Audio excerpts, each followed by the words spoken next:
Hey there, Moon Traveler.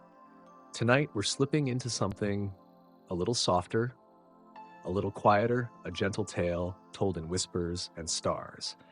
This is a story about the little things like glowing maps drawn in moonlight, about Luna, who wandered just a little too far from home, and Shelly, a turtle who knew how to listen.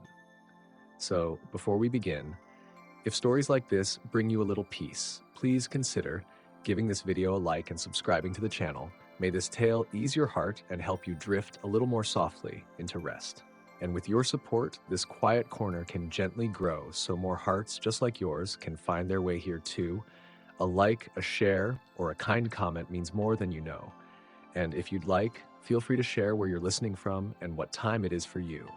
It's always a quiet wonder to see who's joining us under the same night sky. Now, make yourself comfortable, dim the lights, let the world slow down, take a breath, let it go, and follow me into the forest, where the moon is waiting, and Luna is about to find her way home. Once upon a time in the heart of the snowy South Pole, where the stars twinkled like sleepy fireflies, lived a baby penguin named Luna. She had big, gentle eyes like pools of starlight, and a soft spot for two things: shiny stones and stories. Not just any stories. Stories that made her heart flutter. Stories that tickled the sky and curled into dreams. Every evening before the moon rose high, Luna would waddle out to her favorite spot by the sea. The path was quiet, blanketed in soft snow that squeaked gently beneath her tiny feet. The icicles on the ledges above would glisten like crystals, and in the hush of twilight, only the soft crick-crick of the ice shifting and the lull of waves filled the air. Her favorite rock sat just at the edge of the cliff, round and smooth, warmed by the memory of sunlight. It looked out over the endless sea, where the sky kissed the water in sleepy purples and blues. But this wasn't just any rock. It was their rock. Hers and Mama's. They used to sit there together every evening, Mama's soft flipper wrapped around her tiny one, whispering tales of secret islands, talking stars, and winds that carried messages only the heart could hear. Luna remembered Mama's voice, gentle like snow drifting down from clouds, soft like the feathers behind her neck. And then, one winter night, the great snowstorm came. The sky turned dark, the winds howled like lonely wolves, and the snow danced in wild, dizzying circles. That night, Mama had left. To help a friend, an egg had gone missing on the edge of the cliffs. "I'll be right back, little moonbeam," Mama had said, pressing her beak to Luna's forehead. "Keep the shell warm for me." But she didn't come back. The snowstorm raged all through the night, and in the morning, only silence remained. No trail, no shadow, no goodbye. Some penguins believed the storm had swept her away. Others whispered strange stories, that she had followed the wind into the unknown. Luna didn't know which to believe. But in her heart, she held one simple hope, that maybe, just maybe, Mama was still out there, listening, waiting. So every evening since, Luna came back to the rock, not to wait, but to remember. She would sit quietly, watching the sea, and sometimes she would talk to the wind. "Hi, Mama. I found a new stone today. It's shaped like a cloud." Or, "Mama, the stars were really bright last night. I saw the Big Flipper constellation." No one else ever heard a reply, but Luna listened anyway. And tonight, something felt different. The wind didn't just hum, it whispered. "Luna." It was as soft as a feather brushing across her cheek. She blinked, surprised. Did the wind just say her name? She leaned forward, her little heart beating faster. The sea was calm, like a sleeping whale. The stars blinked slowly overhead, and the icicles shimmered. Then she noticed something, a soft glow beneath her favorite stone, the one shaped like a heart. She shuffled closer. The glow pulsed, like it was breathing. Curious, Luna gently pushed the stone aside, and there it was. A map. Not just any map. It shimmered faintly, like moonlight trapped in paper. Its lines curved like waves, drawn with silver ink that twinkled. Little dots glittered across it, like stars in a secret sky. Luna blinked slowly, her feathers fluffed. She wasn't dreaming. Her little flippers trembled as she picked up the glowing map. It felt warm, like it remembered her touch, like it had waited for her. She cradled it close, like a baby puffin needing care. For a long moment, Luna just stood there, staring out at the sea, the map glowing softly against her chest. Then, she turned and waddled as fast as her tiny feet could carry her, through the snow paths, past the glowing coral shell lamps, back to the cozy snow burrow carved into a hillside. Inside, the walls glowed with a warm golden light. Grandpa Waddle sat in his usual spot beside the fire shell, humming an old tune that rose and fell like waves. He was a gentle soul with long white whiskers that curled at the ends and a shell collection from every edge of the South Pole. "Grandpa," Luna whispered, catching her breath. He looked up slowly, his eyes twinkling behind his icy spectacles. "I found something," she said, holding out the glowing map. He leaned forward, squinting softly, his whiskers twitching as he adjusted his spectacles. He didn't speak at first, just stared and stared, as if something very old had just awoken inside his memory. "Oh," he finally said, his voice deep and warm like cocoa. "This, my little moonbeam, might just be the Moonlight map." Luna's eyes grew wide. "The what?" she breathed. "The Moonlight map," Grandpa said with a sleepy smile, "is said to lead to a faraway place where forgotten songs live and whispers become echoes, the Island of Echoes." The name sent a shiver down Luna's spine, not of fear, but wonder. "The Island of Echoes," she whispered. She looked back at the map. Its shimmer seemed to pulse when she said the name, almost like it knew. Grandpa Waddle sat back with a sigh. "Your mama, she loved stories of the island, said if you listened closely, the wind would show you the way." Luna blinked. "She did?" she asked softly. He nodded. "She always believed the island wasn't just real. It was calling to certain hearts, to dreamers, to those who listen." Luna stared at the glowing paper, and then she heard it again, the wind, humming that lullaby. The same one Mama used to sing, about silver skies and feathered stars. It wrapped around her like a warm scarf. And suddenly, she felt something stir inside, not fear, not sadness, but light, a glow in her chest, a warmth in her feathers, like Mama was close, like she was guiding her. "Do you think it's real?" Luna asked, barely above a whisper. Grandpa Waddle leaned down and gently booped her beak. "If your heart says it is, then it is," Luna smiled. Outside, the stars blinked slowly in the sky, each one like a sleepy eye watching over her, and the wind, oh, the wind sang just a little louder. She didn't know what the island held, or how far it was, or how a little penguin like her could even find it. But she knew one thing. The journey had already begun, and tomorrow, she would follow the whisper of the wind wherever it led. For now, she curled up under her snow blanket, the glowing map resting beside her, and as her eyes fluttered closed, the lullaby hummed softly once more, wrapping around her dreams like a snowflake kiss, and far, far off, deep in the wind's song. A voice so familiar, so gentle, whispered, "I'm proud of you, my little moonbeam." Luna smiled in her sleep, and the stars watched on. Morning came quietly to the South Pole. The sky was a soft, sleepy blue. The snow sparkled like sugar crystals under the first golden rays, and the wind hummed a song so faint it felt like the sky itself was whispering. Inside her cozy snow burrow, Luna slowly opened her eyes. For a moment, she didn't remember. The warm blanket, the shell lamp's glow, Grandpa's soft snoring nearby. But then, the map. She gasped softly and turned her head.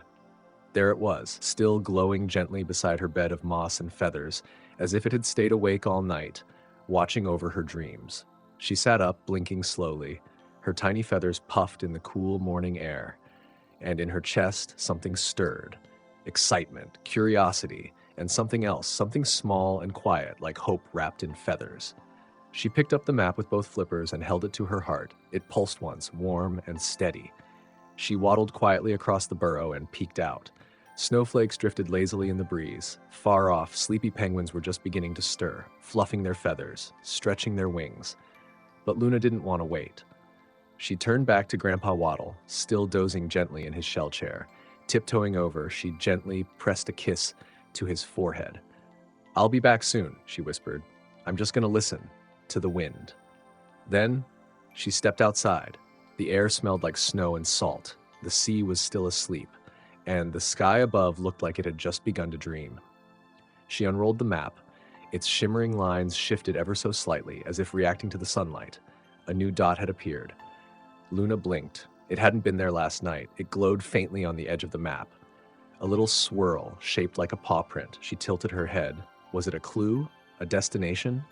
The wind tugged gently at her scarf. She looked up, and there, barely visible in the snow, leading away from her favorite cliffside rock, were footprints. Small, fresh, not from a penguin, but something else, she waddled over to them. The prints looked soft, round, with 3 little toes, like they belonged to a baby animal.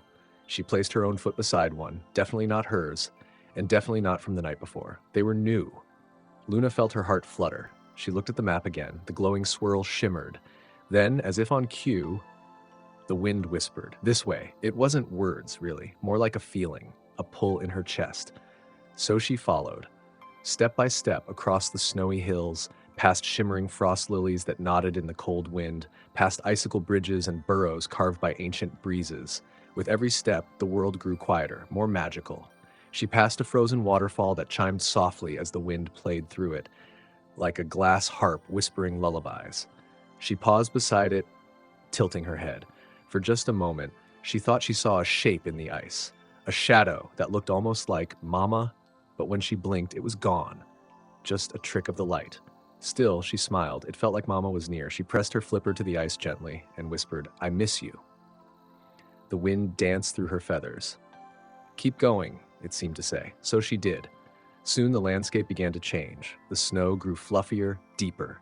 Tiny sparkles floated through the air like frozen fireflies, and ahead something shimmered under the snow. Luna brushed the snow away with her flipper. Another stone, round and glowing, not like her usual shiny pebbles. This one looked like it had been left there, on purpose. She picked it up. It was warm, and carved on the back was a symbol, a tiny star inside a spiral. Her breath caught. She had seen that symbol before, on Mama's necklace. Her feathers tingled. Could it be? Was Mama here? She looked around wildly. "Hello," she called out softly. Silence. Then the wind carried something to her ears, a melody, so soft, so sweet. She followed it, through an archway of icicles, past a hill shaped like a sleeping whale, until she reached a clearing, and there, sitting in the middle of the snow, was a tiny creature, round, fluffy, with big glasses and a backpack twice his size. He was talking to himself. No, no, no, it said left at the snowflake rock, not right. He huffed, pulling out a glowing compass that spun in confused circles. Luna blinked. "Hello?" She said. The creature jumped and spun around. Oh dear, you startled me." He adjusted his glasses. "Oh, you're a penguin," he said, sounding relieved. "Thanks, snowflakes. I was afraid you were a giant snow snake or a confused narwhal again." Luna giggled softly. "What are you doing out here?" He stood proudly. "I'm on a research mission," he announced. "I'm Shelly, explorer, dreamer, and slightly lost baby turtle." Luna smiled. "I'm Luna, and I think I'm following a map." They both looked at each other, then down at their glowing objects. Luna's map, Shelly's compass. Both were glowing brighter now. They looked at each other again. "You don't think," Shelly said slowly, "that we're going to the same place?" Luna finished. The wind answered for them. A soft swirl of snow danced between them. They both smiled. "Well," Shelly said, adjusting his huge backpack, "I've never had a travel buddy before." "Me neither," Luna whispered. Then together they looked at the map. A new path had appeared, glowing gently, leading north toward the Ice Petal Forest. "Ready?" Shelly asked. Luna nodded. The wind hummed its lullaby once more, and together, 2 little footprints, penguin and turtle, began a journey through the snow toward echoes, toward dreams, toward something very old and very magical and far, far off. A shadow watched from behind the glittering trees. A soft hum escaped its lips, and on the breeze a whisper floated back. "She's begun." At last. The snow crunched gently beneath their feet. One set of waddling penguin flippers and one set of tiny turtle feet, walking side by side. The wind had quieted now, as if holding its breath. Luna looked up. The horizon was changing. Instead of endless white, a faint shimmer of blue and silver peeked through the mist. Trees, but not like any trees Luna had seen before. Tall, slender, with trunks made of smooth crystal ice and branches that shimmered like glass. From each branch, delicate petals swayed in the breeze, translucent, glowing softly like frozen butterflies asleep in the air. "The Ice Petal Forest," Luna whispered. Shelly gasped. His glasses fogged up from excitement. "I thought it was just a bedtime tale," he breathed. They stepped forward together, and as they entered, the world shifted. The wind grew warmer, the light dimmed to a soft blue glow, and the petals began to sing. It wasn't a song with words, not one you could hum, but something deeper, like the memories of lullabies sung long ago, like dreams that hadn't yet come true. Each petal hummed a note, and together they whispered stories. Shelly stood completely still. "I can hear them," he said in awe. Luna tilted her head. She could too. Faint echoes, not with her ears, but in her heart. "Remember." The petals seemed to say, "Feel." They walked slowly through the forest. Every step stirred a shimmer of snow from the ground. The trees sparkled around them, their icy trunks reflecting Luna's glowing map and Shelly's whirring compass. Suddenly, a petal floated down. Just one. It drifted gently onto Luna's beak. She blinked. Then, a vision. A flash of memory. Mama. She saw her, holding her in her flippers, rocking her gently by the sea, singing softly while the stars blinked above them. Luna gasped. The petal melted on her feathers like a tear. Shelly looked over. "Are you okay?" She nodded slowly. "I think the petals remember things," she whispered. Shelly looked up wide-eyed. "Do you think they'll show me something too?" Luna smiled gently. "Only one way to find out." They continued on. Petals drifted through the air like snowflakes made of memory. Shelly caught one on his shell. He stopped, closed his eyes. A tiny smile appeared on his face. "I saw my mom," he said softly. "She was tucking me in under a mossy blanket, and she kissed my head right on the spot where my goggles go." Luna giggled. "Goggles?" "Long story," Shelly said bashfully. "I used to think I'd grow up to be an underwater explorer, so I wore goggles everywhere." He looked down, "But I always got scared of the dark parts of the ocean, so I kind of stopped." Luna tilted her head. "Maybe this journey is helping you find that explorer again." Shelly looked at her. "You think so?" Luna smiled. "I think you're already exploring right now." Shelly puffed his little chest with pride. "Then I better start acting like it." They walked further, deeper into the glowing trees. But as the forest grew darker, the petals began to change. Their soft glow turned cool, blue shifting into violet. The hums became deeper, more serious, and the wind returned, low and slow like a far-off drumbeat. Suddenly, Luna's map flickered. She stopped. "Something's wrong," she said quietly. Shelly squinted at his compass. It spun wildly in all directions. "Oh no," he whispered. Then, a shape. A head in the mist. Tall. Still. Not a tree. It stood in the path like a statue. Luna stepped forward slowly. As she neared, she realized it wasn't a creature. It was a mirror, but not made of glass. Ice. Smooth, polished ice, framed with crystal vines. And in it, she didn't see herself. She saw a younger version of herself, standing by the sea, waiting, looking toward the waves. "Where are you, Mama?" the reflection whispered.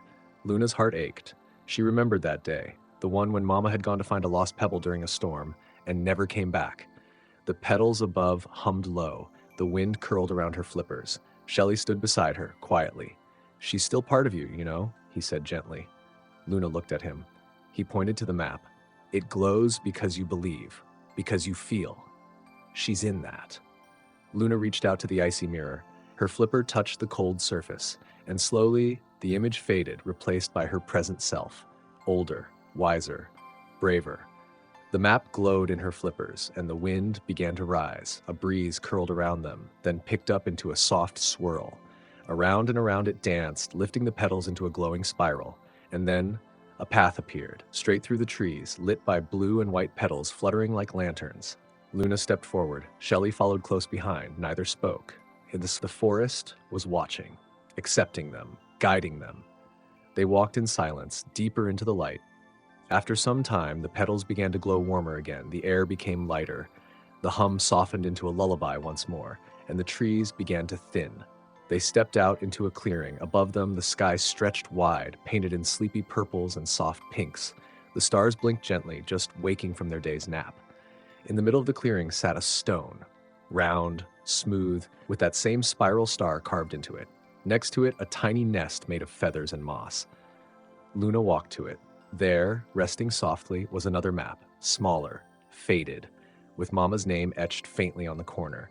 Tears welled in Luna's eyes. "She was here," she whispered. She touched the map with trembling flippers. It glowed softly. Shelly put a gentle hand on her shoulder. "She left you a trail," Luna nodded. And in that moment, the wind swirled around them once more. Not cold this time, but warm, comforting. They sat together in the clearing, wrapped in quiet, wrapped in wonder, wrapped in the soft hum of petals overhead, and slowly, gently, sleep began to tug at their eyes. They curled up by the spiral stone, side by side, and as the forest sang them into dreams, the two travelers slept peacefully, because now they were no longer alone, and the journey had only just begun.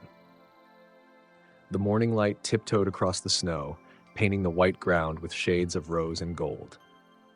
Luna blinked awake slowly. She stretched her little flippers and felt something soft, a feather, from the petal trees. It had floated down during the night, a gentle reminder of the forest's magic. Beside her, Shelly snored quietly. His little shell rose and fell with every peaceful breath. Luna smiled. The world felt quieter here, not empty, just calm. She sat up and looked ahead. There, just beyond the trees, she saw it. Blue. Not the blue of ice, not the shimmer of sky, but the endless blue of the sea. Her heart fluttered. She gently nudged Shelly. "Shelly, wake up. We made it." He stirred with a soft grunt, then his eyes opened wide. "The sea," he whispered. They stood at the edge of the forest where snow met sand, and ahead of them the ocean stretched forever.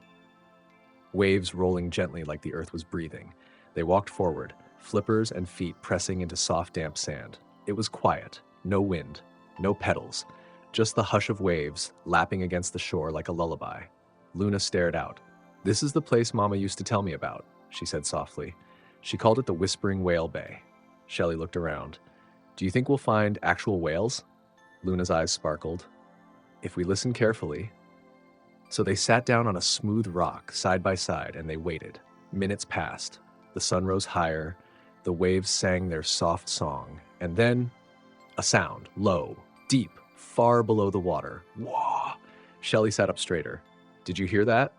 Luna's eyes grew wide. Another sound followed, a longer note like someone singing in slow motion. Then another. Whoa! Whale song. But it didn't just echo through the air, they felt it in their chests, like a heartbeat too big to belong to one creature. Luna closed her eyes. She could feel it humming through her feathers. "I think they're calling someone," she whispered. Shelly tilted his head. "Calling? Who?" Before Luna could answer, a ripple spread across the bay. Something massive, something ancient, was rising. The water parted gently, and from beneath the waves rose a great shimmering form. A whale, but not like any whale they had ever imagined. Its skin glistened with silvery patterns, like constellations had been painted across its back. Its eyes were large, kind, and glowing faintly with light from within. The whale moved with slow grace, like the ocean itself had learned to swim. It looked at Luna. Then it sang, a single deep note. Woo! And suddenly, Luna's map glowed brighter than ever. The spiral star lit up, and a beam of gentle light shot from the map to the whale. They were connected. Luna gasped softly. The whale closed its eyes and lowered its massive head, and then she heard it, not with her ears, but inside her mind. "Child of the sea star, you have come far." Luna blinked. The voice was deep, slow, like a story being told through time itself. "Your journey is not only through snow and forest, but through memory and melody and meaning." Luna stepped forward slowly. Did you know my mama?" The whale was still. Then it nodded. "She came here many moons ago, carrying hope in her heart and sorrow in her eyes." Tears welled in Luna's eyes. She was looking for something. A light, a way to guide me. The whale dipped beneath the water. For a moment, silence. Then a soft, rising song, not a note, but a melody. And as it echoed across the bay, images began to appear in the rippling water, like memories made of mist. Luna saw her mama, standing on the sand, holding a glowing map, just like hers. She watched Mama place something inside a conch shell. She whispered to it, then let it float into the sea. Luna stepped closer. "What did she say?" she asked, voice trembling. The whale's voice returned, deep and soft. She said, "Let this message reach my child. Let her know she is braver than she believes, and that love never sinks. It only dives deep and waits to rise again." Luna's tears fell silently. The whale opened its mouth slowly. Inside floated a shell, glowing gently. Luna reached out and took it in her flippers. It was warm, and when she held it close to her heart, she heard it. Her mama's voice, soft, sweet, just like she remembered. "Luna, my light, I'm with you always. Every wave you ride, every star you follow. When the world feels too wide, just listen, and I'll sing with the sea." Luna clutched the shell to her chest. Shelly wiped his eyes behind his glasses. "I'm not crying," he sniffled. "I just got ocean water in my eyes." The whale slowly circled the bay, then paused once more. "The path ahead winds through clouds and cliffs, storm and silence, but your light will not fade." Luna looked down at her map. The spiral shimmered, and a new trail appeared, winding along the shore toward tall cliffs in the distance. She looked up. "Thank you," she whispered. The whale let out one final low song, and then, with a graceful turn, it sank back into the sea, gone. But the song lingered, soft, carried on the wind. Luna and Shelly stood quietly for a while, watching the waves. Then, Luna turned, her eyes full of quiet strength. "We're getting closer." Shelly nodded. "Let's follow the shore." They walked along the sand, the ocean to one side, the glowing trail to the other, and in her flipper, Luna held the shell, close to her heart. The wind carried a soft tune behind them, and though the bay slowly disappeared from sight, the whale's whisper stayed in their hearts, forever. The path curled gently along the edge of the sea. At first it was soft beneath their feet, pale sand, cool and damp, marked with tiny seashells and the delicate footprints of birds. The rhythm of the ocean still hummed beside them, a soft hush, hush, hush, waves brushing the shore with the care of a lullaby. But as they walked, sand gave way to stone, and stone rose into cliffs. Luna and Shelly slowed their pace, not from weariness, but from something else, a feeling, a weight in the air. The beach narrowed, until only a ribbon of shore remained, and above them, the sky began to change. The blue softened, then deepened, until a veil of gray crept in from the edges. Clouds rolled across the sky, slow and thick like blankets pulled across the heavens, heavy, low, quiet. A hush settled around them. Not silence exactly, but the kind of stillness that holds its breath, the kind that comes just before a storm. Luna looked up. Her feathers bristled slightly at the cool shift in the breeze. There was something in her chest, a flutter. Not fear, but close to it. The cliffs ahead loomed tall and jagged, sharp edges silhouetted against the darkening sky. They seemed to whisper a warning. The wind had changed its tune. It no longer hummed like the whales, no longer sang soft lullabies. It had begun to howl, a lonely, restless sound, like a voice carried too far from home. Shelly adjusted his glasses with a trembling flipper. His round little eyes squinted toward the cliffs. "That doesn't look friendly," he murmured barely above a whisper. Luna said nothing, but she felt it too, the unease, the challenge. In her flipper, the map still glowed, a soft, pulsing light. It flickered faintly now like a candle in the wind, still guiding, still calling. The path ahead rose into the cliffs. There was no fork, no other way. Luna nodded gently. They had no choice. So they began to climb. Their steps were slow, measured, each movement carefully placed on the wet, mossy stone. The rocks glistened with mist, and the wind tugged at Luna's feathers like invisible hands. It rushed through the narrow spaces in the cliffs, a wild song full of echoes and longing. Luna reached for Shelly's flipper. He took it tightly, his shell quivering. "Hold on," she whispered. "We'll go together." The wind answered with a low moan, and thunder murmured far off like a distant drum. The higher they climbed, the colder it became. Luna's breath turned visible, tiny puffs of fog, each one vanishing in the grayness around them. A sudden gust struck them sideways. Shelly squeaked and clung to the rock. "I really don't like heights," he stammered. Luna pressed close to him, her feathers wrapping slightly around his shell.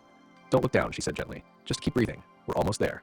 But the cliffs kept rising, and the ledge they followed grew thinner, narrower. Now, it was no more than a thin trail, just wide enough for 2 small feet and 2 little flippers. Lightning flickered deep inside the clouds. It cast ghostly shadows across the rocks, and then came the thunder, a rumble so low and deep it felt like it came from the heart of the earth. Luna's map flickered again, and then the wind changed. It no longer whispered, it roared, a loud, angry scream from the sky itself. Luna crouched low, pressing into the stone. She pulled Shelly beside her, shielding him. But deep inside her, something quivered, not her feathers, not her body, her light. That quiet glow she always carried, it flickered too, like the storm wasn't only outside, but inside her. They reached a terrifying point. A narrow bridge, only stone, stretching across a gaping space between cliffs.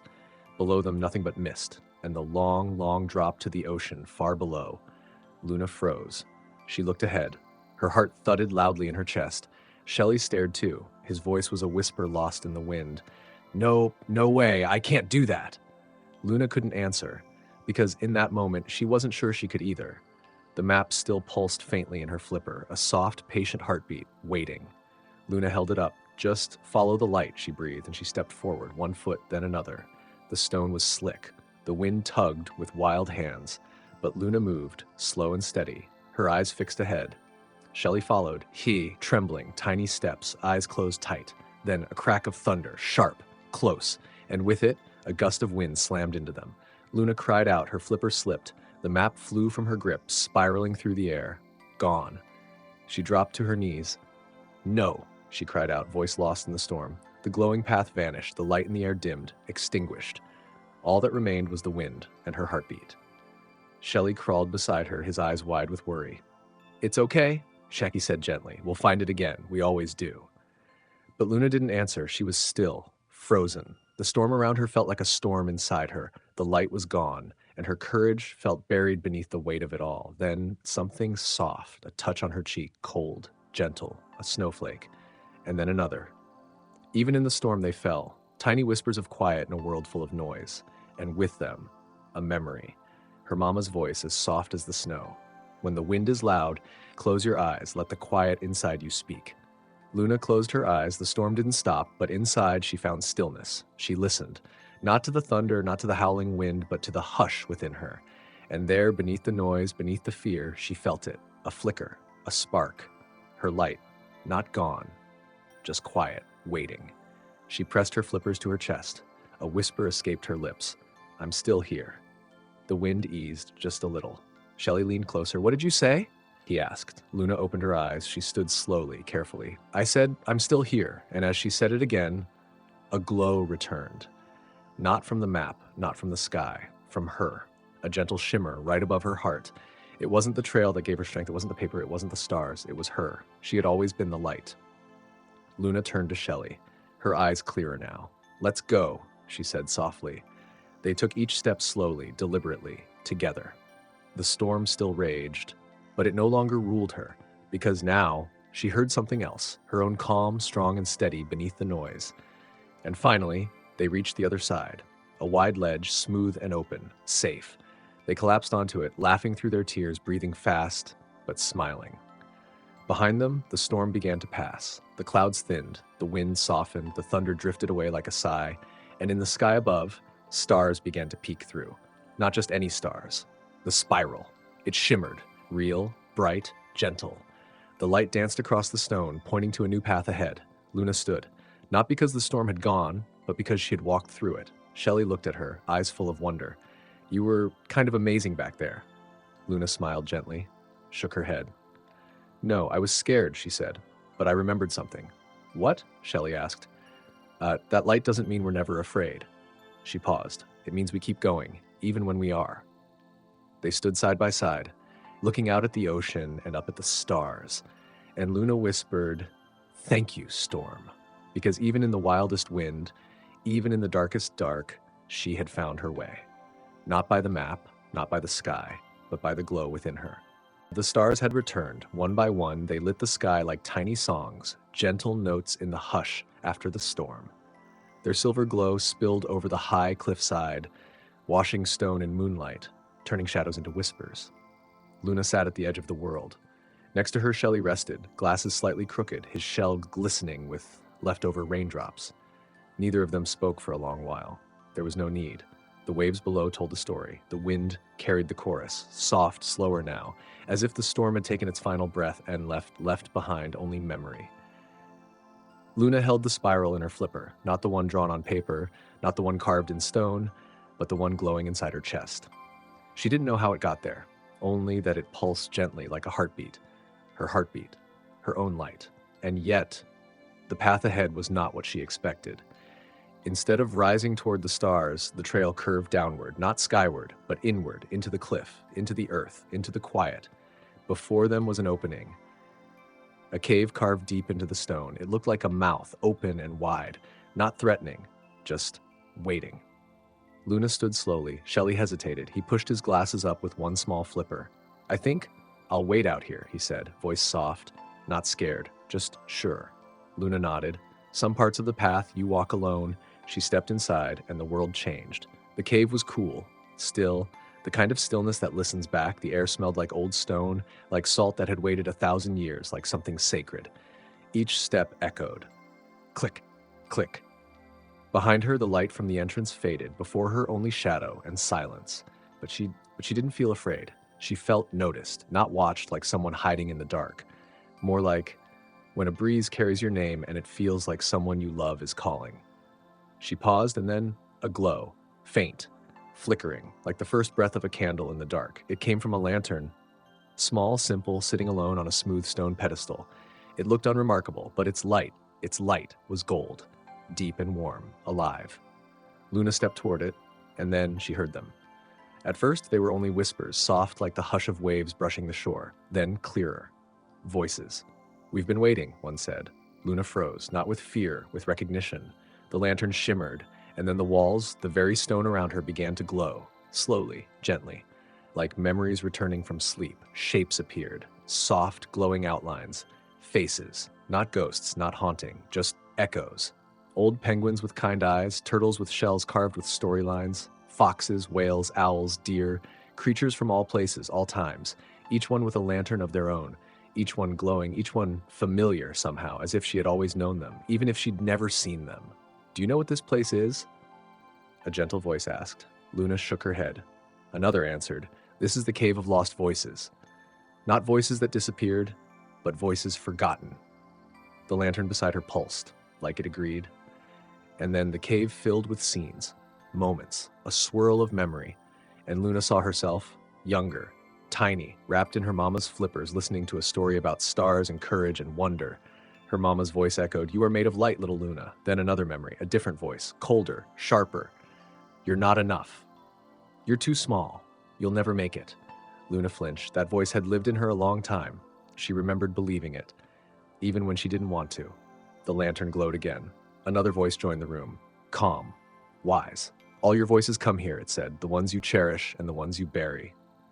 Luna's feathers trembled. She looked around the cave. So many voices, so many lanterns, each one carrying something, a truth, a lie, a moment someone believed.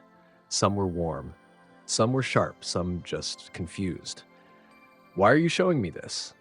Luna whispered. Another voice answered, old, kind, steady as mountains, because the voice you follow becomes your path. Luna was silent. She listened, to the lantern, to herself. She heard them all. "You are brave. You are too small. You are enough. You don't belong. You are becoming. You are young. You are lost. You carry light. You matter. You will." So many voices. It was overwhelming, but also clarifying, because she realized they weren't fighting. They were waiting for her to choose. She placed a flipper over her heart. A voice inside whispered, "You can choose which voice you grow." The lantern pulsed, golden and soft, and suddenly the loudest voices quieted. They didn't disappear. They just stepped back, like stars fading at dawn. Only the voices she needed stayed close. The gentle ones, the steady ones, the ones that whispered, "Keep going. You are not alone. You are growing. You are loved." The lantern shimmered, then melted into light. The glow flowed into Luna's chest, becoming part of her spiral, her map, her light. And for the first time, she didn't just carry it, she understood it. It wasn't telling her where to go. It was reminding her who she was. She turned. The cave behind her still glowed, soft voices echoing like lullabies in the stone. But Luna stepped forward, back toward the entrance, and there, bathed in moonlight, was Shelly.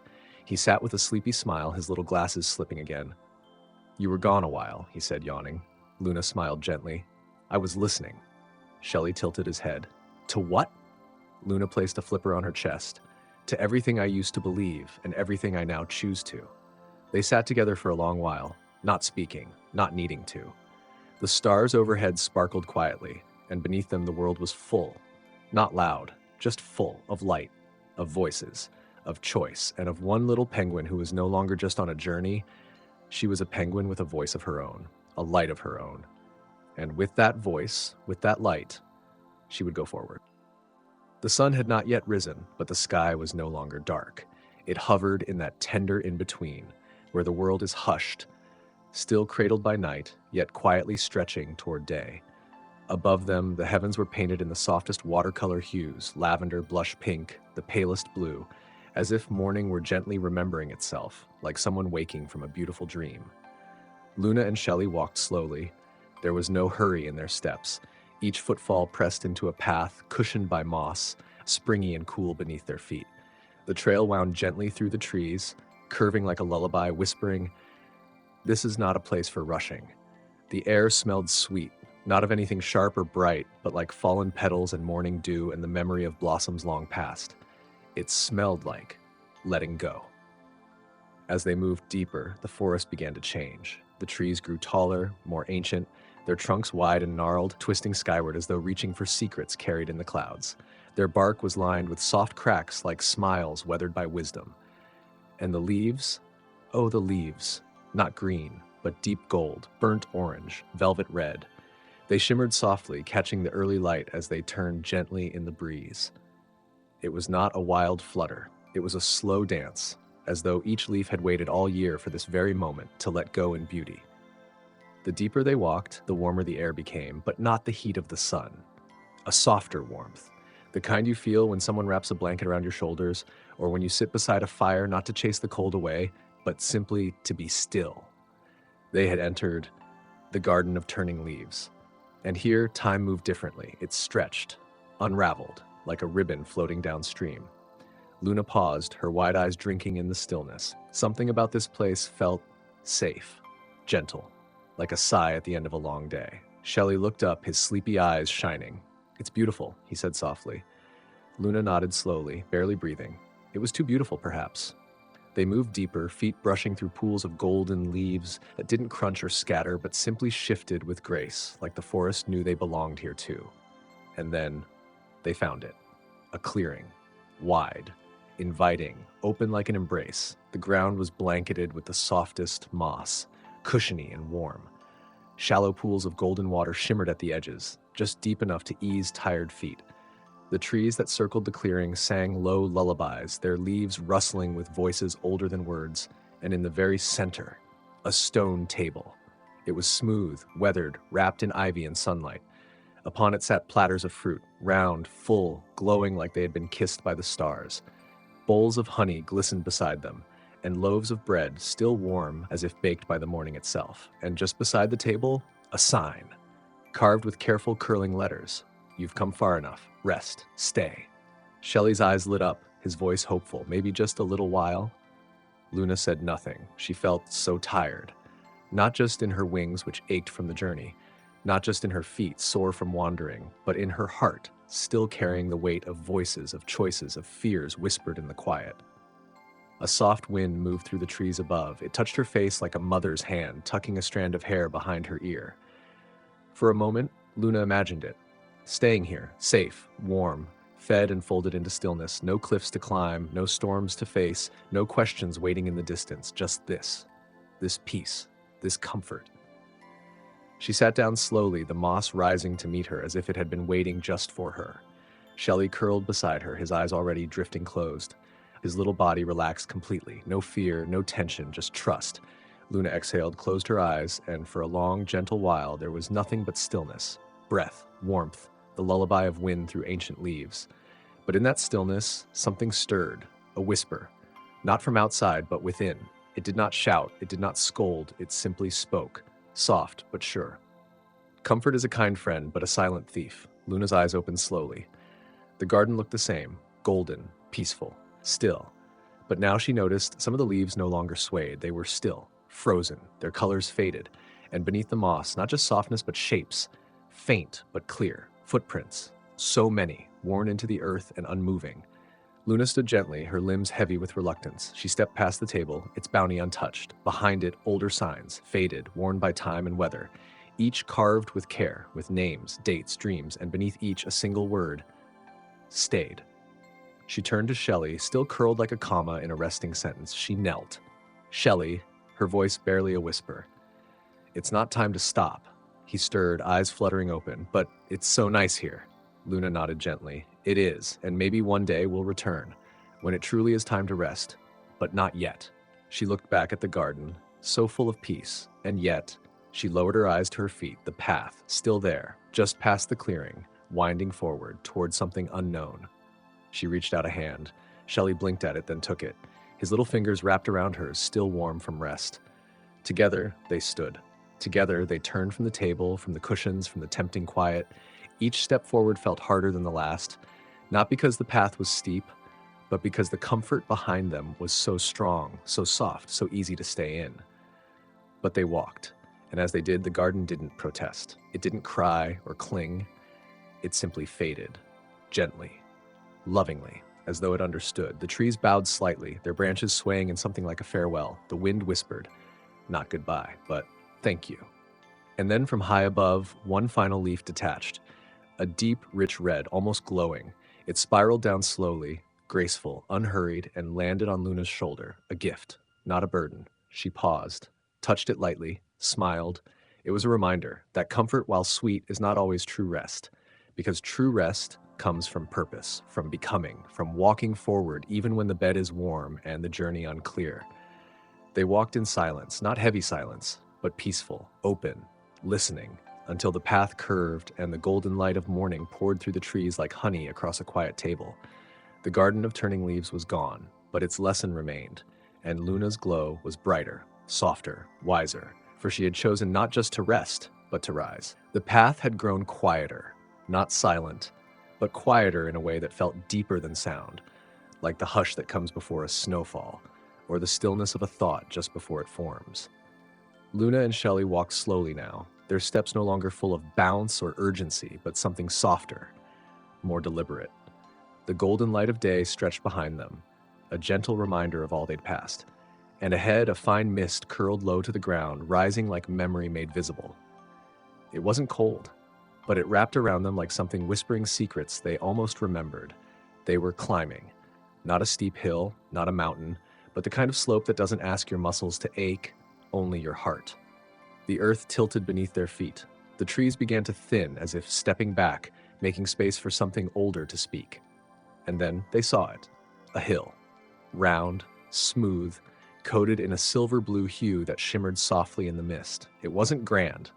Not tall like the cliffs, not vast like the fields, but it stood like it had been waiting for them, for this moment. Luna stopped at the base. She didn't know why, but her feet stilled on their own. She felt it before she heard it. A subtle hum in the air. Not a sound exactly, more a feeling, like standing near a bell just after it's rung. Low, soft, steady, a presence. She tilted her head, so did Shelly. "Do you hear that?" he whispered. Luna nodded, slowly, but neither of them moved yet. The hill had something to say, and sometimes to hear what's ancient, you have to be still. After a while, they began to climb. The ground was soft, not wet, not muddy, just quiet. Their footsteps made no sound except now and then the lightest crunch of a hidden leaf or the faint sigh of grass parting beneath their toes. They didn't speak. Words would have felt too loud here. Halfway up, the air shifted. The mist swirled, the wind picked up, but gently, not to chill, but to stir. And with it came something strange, something impossible, something familiar. A voice, not outside her, but not quite inside either. Luna turned, slowly, eyes wide. She had heard it, her own voice, whispering, "I'll never be enough." The words floated around her, hung in the air like birds circling a long-forgotten nest, soft but clear. She had whispered those words long ago, when no one was listening, when she had curled into herself and thought the world had no room for her glow. She thought she had left them behind. But here they were, returning, carried by the hill, by the wind, by the past. Shelly stopped too. "I heard myself," he breathed, "but younger, from before." Luna nodded again, her chest rising and falling as echoes circled. More voices now. "What if I fail? What if I already have? Why try if I'm just going to fall again?" Each voice, hers, everyone, old, forgotten, buried. But not gone. They had lived in the corners of her mind she didn't visit anymore. The quiet rooms with locked doors, and now the hill was unlocking them, one by one. She sat down on the grass, knees tucked close, the air cool but kind. Shelly sat beside her, not asking questions, just being there. The echoes kept coming, not loud, not overwhelming, but true. Some were sharp, like little thorns from old regrets. Others were soft, sighs of sadness that never got to speak. "You're not brave. You're only glowing because others can't see your fear. You're pretending, Luna, always pretending." She closed her eyes, but she didn't flinch, not this time. She let the echoes move through her, not as attacks, but as messengers. They weren't here to wound. They were here to be heard, and once heard, to be freed. Shelly placed a small hand over hers. He didn't speak, but Luna knew, he understood. And then, from the wind, a new voice, also hers, but not from the past. This voice was quieter, deeper, wiser, older in a way that felt like knowing. "These are echoes," it said, "not truths. They are memories," the voice continued, "not maps, not signs to follow, just markers of where you've been." Luna opened her eyes. The mist had begun to thin. The hill looked clearer now, and something inside her did too. She stood up slowly. The wind waited. Then, softly, she spoke. "I was afraid." And the hill answered, "Afraid." She tried again. "I felt small, small." Then her voice steadier, "But I kept going." The echo came back, fainter, softer. "Going." She smiled because something had shifted. The echo was not clinging anymore. It was letting go. Shelly looked up at her, then faced the hill. He took a breath. "I thought I wasn't special," he said. The hill replied gently, "Not special." Then silence. Shelly blinked and then smiled. "I don't believe that anymore." Luna laughed quietly. It felt warm. They continued to climb, and near the top, they passed a stone, smooth, round, carved into its face, words. "The hill remembers, so you don't have to. Luna touched the stone, not to take anything from it, just to thank it. They reached the summit, and the view was simple. Not vast mountains, not endless forests, but the path they had walked, twisting, turning, up and down. Luna saw it all. The river, the garden, the quiet bridge, the times she had stumbled and the times she had danced, and she realized they were still there. Those moments. But they didn't weigh her down anymore, because now they belonged to the story, not the fear. She sat again, let the breeze run through her wings, and she whispered, "Thank you." Not to anyone in particular, just to the path, to the echoes, to the hill, to herself. Shelly sat beside her. They watched the clouds shift, watched light slide across the sky, watched nothing and everything, until even the wind grew still, and they knew it was time. They stood, began the walk down the far side of the hill, their feet lighter, the mist fading, the day beginning again. Luna looked back once. The hill stood quiet, still, strong, but not empty. It held her words now, her doubts, her fears, her wounds, and in doing so, it freed her, because sometimes we don't need to forget. We only need a place safe enough to leave the weight, so we can carry the wisdom instead. And as they walked on, Luna felt it. Not an echo, but a knowing. She was still glowing. Not because the fear was gone, but because she had faced it and let it speak, and then let it go. Absolutely. Here's an expanded version of Chapter 9, The Compass of Quiet Stars, in a gentle, slow, and calm tone. It now unfolds across approximately 1,500 words and is paced for about a 30-minute voiceover. Chapter 9, The Compass of Quiet Stars. Voiceover script. Gentle, slow, and soothing delivery. The sky had deepened into the softest kind of night. Not dark, but dusky, like velvet warmed by candlelight. The world no longer whispered in the ways of day. It breathed differently now. Slower. More gently, like the hush between heartbeats. Luna and Shelly walked quietly, side by side, paws brushing the soft moss that blanketed the earth. The hill behind them faded into shadows. The gentle slope ahead invited no urgency. Every step felt like a lullaby. No need to speak, no need to hurry, only to feel, to be. Above them, stars, not bright at first, not bold, just there. Tiny lights, barely visible, waiting, breathing, watching. Luna slowed her steps until they stilled completely. She tilted her head toward the sky. "They're so quiet," she whispered, as if too much volume might scatter them. Shelly looked up beside her. He didn't say anything right away. He didn't need to. The stars didn't twinkle like they did in stories. They pulsed, gently, like breath in a sleeping chest. In and out. A rhythm older than wind. Luna had seen stars before, on other nights, from other places, but these felt different. They weren't decorations in the sky. They weren't just light. They were presence, knowing. She didn't know what they knew. Only that they did. A soft hum rose around them. It wasn't music, it wasn't wind, something in between. Like the forest itself was remembering a lullaby. Shelly tilted his head, ears twitching. "I think they're showing us something." Luna blinked, and in the next moment, she saw it. The stars weren't scattered randomly. They formed something. Not a map, not a path, but a suggestion, a pattern, an invitation. One star shimmered, not brighter, but closer. Not a flash, not a shout, just a nudge. Luna took a step toward it. The moment she did, another star glowed faintly ahead, then another. One by one, they lit the air with hints of this way. Not loud, not clear, but steady. She smiled. "I think this is how the quiet guides us," she said. "Not with shouts, but with glimmers." Shelly nodded, and so they followed. Not in a straight line, not quickly, and not with answers, but with trust. The moss beneath their feet was cool, springy. Their steps made no sound. They passed through silver-leafed groves where moonlight fell like gentle mist. The leaves didn't rustle, they shimmered. They passed stones etched with old words, but the letters faded the moment they tried to read. They passed puddles, small glowing pools that reflected skies they hadn't yet walked beneath. Time felt different here, not frozen, not stretched, just quieted, unhurried. Luna breathed it in, the peace, the hush, the feeling of being held by stillness. No goals, no proving, no racing, just following what softly glowed. They came to a clearing, wide, open, still. In the center, a lake. Its surface mirrored the sky so perfectly that it was impossible to tell where water ended and stars began. Luna stepped toward the edge, sat down. Her feet barely kissed the water's skin. Shelly curled up beside her, his shell resting against her side. They watched, not to understand, not to analyze, but to be. Then softly, Luna whispered, "Sometimes I forget to listen to the quiet." The lake didn't answer, but the stars above the ancient watchers glowed a little warmer, like they heard, like they agreed, like they understood. Shelly stirred gently. I always thought direction meant knowing, he said. Like knowing where to go, what to do, what's next. He paused. But maybe it just means noticing. Luna turned to him. Noticing what? Shelly's voice was almost a breath. The glow, the quiet, the part of you that doesn't shout but still knows. Luna looked down at her reflection in the lake. Her face shimmered in starlight, but beyond it, beneath it, she saw something else. Not an answer, not a sign, but a feeling, a softness, a whisper inside. Somewhere within her, a memory stirred.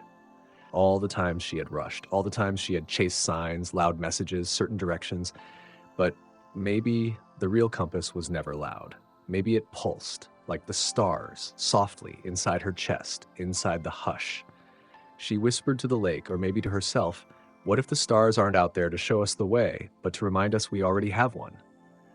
Shelly looked at her reflection too. His eyes reflected moonlight and kindness. I think the stars are like us, he said. Each small, each quiet, but together they make something big. They stayed by the lake a while longer, not to wait, not for signs, just to be, and the stars let them. No pressure, no countdown, just presence. Eventually, a soft glow appeared on the far side of the lake. Not a star, not from the sky, something floating, small, glowing, a lantern, or perhaps a firefly, grown brave. It drifted slowly across the lake, hovered above the water, stopped in front of them. Luna reached out a finger. The light touched her gently, and in that instant, a memory bloomed. Her mother's voice, soft and close, telling her a bedtime story. A story about stars and quiet places. When you feel lost, her mother had said, don't look for signs, look for the quiet places. The stars live there, so does your heart. The memory faded, but it left something behind. Warmth, comfort, a soft sense of enough. Luna stood, not because she was told to, but because it felt right. Like the next step, the next beat in the quiet rhythm. She looked at Shelly. He rose beside her. Together they began walking again.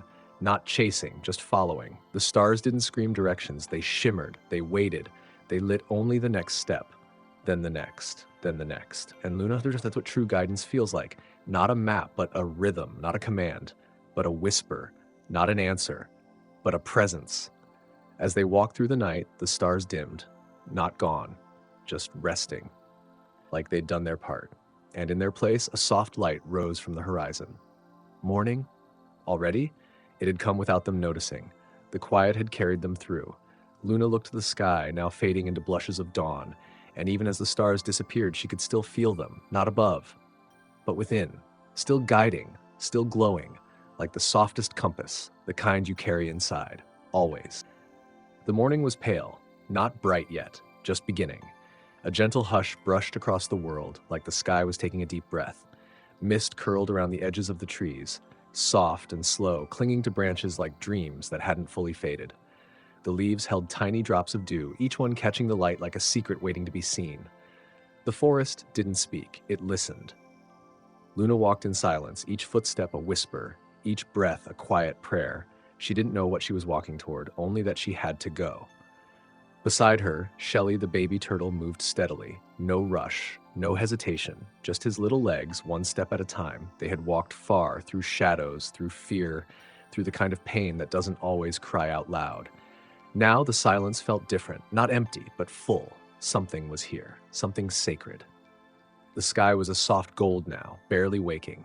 The stars had gone to sleep, but their memory lingered, like music after the song has ended. A warm, invisible thread tugged gently at Luna's heart. It didn't pull, it invited. Ahead, the path narrowed. The forest shifted. Two tall trees stood like sentries, their branches gently arching toward each other overhead. Beneath them, a trail of pale petals stretched forward, a carpet of softness on the forest floor. Luna paused at the threshold, her toes just touching the first petal. She felt something inside her flutter, not fear, not quite, but a stillness so deep it made her hold her breath. Shelly noticed. He looked up at her with calm, knowing eyes. You feel it too? He whispered. Luna nodded slowly. Yes, it's like the air remembers something. Shelly turned his gaze to the arching trees. Their branches formed a doorway, not made of wood, but of silence and light and time. Luna took a slow breath, then another, and stepped through. And the moment she did, the world changed. Not loudly, not suddenly, but unmistakably. The air thickened like warm honey poured across the sky. The trees behind them faded, not vanished, just softened. Before them, a vast field, endless, open, glowing. The grass shimmered, not with sunlight, but with something older, something gentler. Tiny white feathers floated in the air, slow and silent, not falling, just drifting. Each one shimmered from within as though holding a piece of starlight. Luna reached out, curious. A feather brushed her fingers and disappeared, but not like magic, more like memory. She didn't see it vanish, she felt it enter. A quiet warmth settled in her chest, a gentle ache, a knowing, and with it memory. Not one she had thought about in years. Not from her mind, but from somewhere deeper. She saw a moment, herself, much younger. Sitting alone, tears on her cheeks, pretending to be fine. She hadn't cried out loud that day, but something inside her had broken, just a little. She had tucked it away, wrapped it tight, buried it beneath all the pretending. The feather had found it, lifted it, held it up to the light. Luna didn't look away. She let it rise, let it breathe, let it be seen. Another feather touched her shoulder, another memory, another softness. A time someone spoke unkindly, and she had smiled so they wouldn't see how much it hurt. Feathers drifted around her like whispers, each one gentle, each one a story she thought she had forgotten. Not big things, not loud, but the kind of wounds that stay quiet and sink deep. She didn't cry, but she felt something melt, like frost on a petal meeting the morning sun. Shelly stood beside her, silent, still, watching. "They're not here to hurt us," he said softly. "They're here to carry the weight we forgot we were holding." Luna looked up. In the center of the field, something flickered. A flame, small, still, unmoving, but impossibly bright. Not the kind of fire that burned, the kind that glowed. The kind of light you didn't look at, you felt. Luna took a step toward it, then another. With each step, feathers brushed her arms, her cheeks, her thoughts, and with each one, something lifted. A doubt, a fear, a quiet voice that had whispered, "You're too much, you're not enough, you'll never be like them." The flame pulsed gently, closer now. She could feel its warmth, not heat, not danger, just presence. It didn't demand, it didn't judge, it simply was.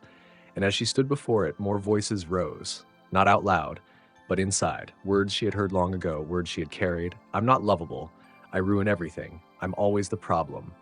They came, one by one, like smoke, then melted, gone. The flame did not speak, but it saw, it listened, and it welcomed. Luna stood still, her hands at her sides, her heart open, and slowly, gently, she lifted her palms. In them, nothing, and everything. All she had held, all she had buried, all the quiet, aching places no one else could see. She let them go, not forced, not dramatic, just released. The flame pulsed once and grew brighter. A single feather floated down. This one different. It didn't vanish, it landed in her open hands and stayed. It glowed softly, alive. Luna looked at it. It was hers, not a wound, not a sorrow, but a truth, a part of her that had always been real. A strength not made of armor, but of softness. The kind of courage that whispers, "You are still here. You are still whole." The flame flickered, then slowly faded. Not gone, just returned. Returned to where it came from, inside her. Luna closed her eyes, and for a moment everything was still. Shelly stepped forward. There were tears in his little turtle eyes. "Did it speak to you?" he asked softly. Luna shook her head. "No, but it listened, and somehow that was more than enough." They stood in silence in the glowing field as the feathers drifted around them. The sun rose higher. Light spilled across the sky, and Luna felt light, not the sun. Herself. Lightness. Like she had put something down she never knew she had been carrying. She looked at Shelly. "Do you think we all have a flame like that?" she asked. He smiled gently. "I think we are the flame, we just forget." Luna nodded and smiled back. They turned toward the arch of trees once more. The doorway waited, not to trap, but to welcome them back. Together they walked beneath it. As they passed, a single feather followed, not behind, but with them. It floated between them, glowing softly, a reminder of what they had released, of what they had remembered, of what they had always been, and who they were becoming. The path curved now, not sharply, but with the grace of a quiet sigh, as if the forest itself had taken a breath and exhaled a memory. Luna and Shelly followed the bend, feet brushing over a carpet of moss and fallen leaves, the air cool against their fur and shell. The deeper they walked, the quieter the world became. Birdsong faded into stillness. Even the wind, playful and bold in earlier parts of the forest, seemed to pause, as if something sacred was just ahead. Luna slowed, her footsteps matching the rhythm of her heartbeat, steady, soft, curious. There was a hum, low, like something ancient remembering its name. It wasn't loud, but it wrapped around them, carried through the trees, whispering from below the earth. Shelly tilted his head. I feel it in my shell, he said gently, like the forest is singing, just for us. Luna nodded. She didn't have words yet, only a feeling, like a lullaby she almost remembered. They kept walking, one step, then another, each one quieter than the last, as if their very presence needed permission. And then, between the trees, they saw it. A river. But not like any river they'd ever seen. It didn't sparkle in the way sunlight dances off water. It didn't crash or churn. There was no rush, no roar, just a gentle drift, like a story being told slowly, with love. The river glowed softly from within, as if moonlight had melted into it. It shimmered in hues of silver and pale blue, its edges fringed with tiny wildflowers that leaned toward its light. Luna stepped closer, heart whispering questions she didn't yet know how to ask. At the river's edge, she knelt, her fingers brushing the water. It was warm, not in a way that startled, but in a way that felt like home. The water wrapped around her fingertips like the softness of a memory, long tucked away, but never forgotten. She blinked, and there, just beneath the surface, a moment stirred. It wasn't a fish, not a shadow, not a trick of the light. It was her, a younger version of herself, alone. Sitting on the edge of her bed, knees pulled to her chest, clutching a wrinkled piece of paper, tears in her eyes, silence around her. Luna's breath caught. She remembered. That was the day her letter came, the one that said she hadn't been chosen, the one that quietly closed a door on a dream she hadn't even dared to share. She hadn't told anyone, not even her mom. She had just folded the paper again and again until it fit inside her pillowcase and cried herself to sleep. Now that moment floated gently in the river, not mocking, not judging, just holding, as if the river was saying, it mattered, even then. A tear slipped down Luna's cheek, but it wasn't from pain, it was from being seen. She turned to Shelly. He was staring into the water too, his eyes wide, his breath slow. I see something, he whispered. Luna waited. He smiled faintly. I see my first shell, the little one with the spiral crack. I dropped it when I was a baby. I cried for hours. He looked down. It wasn't just the shell, it felt like I'd lost a piece of who I was. But I never told anyone. I thought it would sound silly. Luna reached over and gently touched his flipper. It doesn't sound silly. The river drifted on, and more memories came. Some small, a missed birthday, a broken toy, a goodbye that wasn't meant to be forever, but became it anyway. Some big. Luna's mother's laughter echoing on rainy afternoons, the weight of loneliness when friends didn't stay, the quiet strength it took to keep hoping anyway. The memories floated past like leaves, some bright, some shadowed, but all part of her. She whispered, I thought I had to forget to feel better, but maybe I just needed to remember kindly. Shelly nodded. I always thought remembering would make it worse, but it's not worse. It's just real. They sat together for a long time, not speaking. There was no need. The river was speaking for them. Soft ripples carried stories they hadn't told, moments they hadn't honored, and feelings they hadn't known they were allowed to have. And then, a ripple. The water shimmered and rose. A being emerged, not made of body, but of light and shape and presence. It changed as it moved, sometimes a breeze, sometimes a bird, sometimes a flicker of something remembered but never fully seen. It floated above the river, hovering. It had no eyes, but they felt watched, not watched like a test, watched like a hug. Luna stood slowly. The being approached, not fast, not slow, just right. When it reached her, it offered no words, only a feeling. Peace. The kind of peace that comes not from forgetting, but from accepting. The kind that says, it happened, it mattered, and now it can rest. Luna's eyes closed, and when she opened them, she felt different. Not fixed, not healed in the way fairy tales promise, but whole. The being turned to Shelly. He looked up, tears on his cheeks. I'm ready, he said. The being dipped beneath the surface, and where it vanished, a small boat rose. But this was no ordinary boat. It wasn't made of wood. It was made of memory, woven from glimmers of light, tied together by gentle truths they'd once tucked away. Luna and Shelly stepped in. The river accepted them, not pushing, not pulling, just carrying. The boat drifted, and as it moved, they passed scenes, not grand, not loud, but meaningful. A leaf held up to the light, laughter over a shared joke, helping someone pick up dropped books, moments they'd forgotten, moments that had shaped them quietly.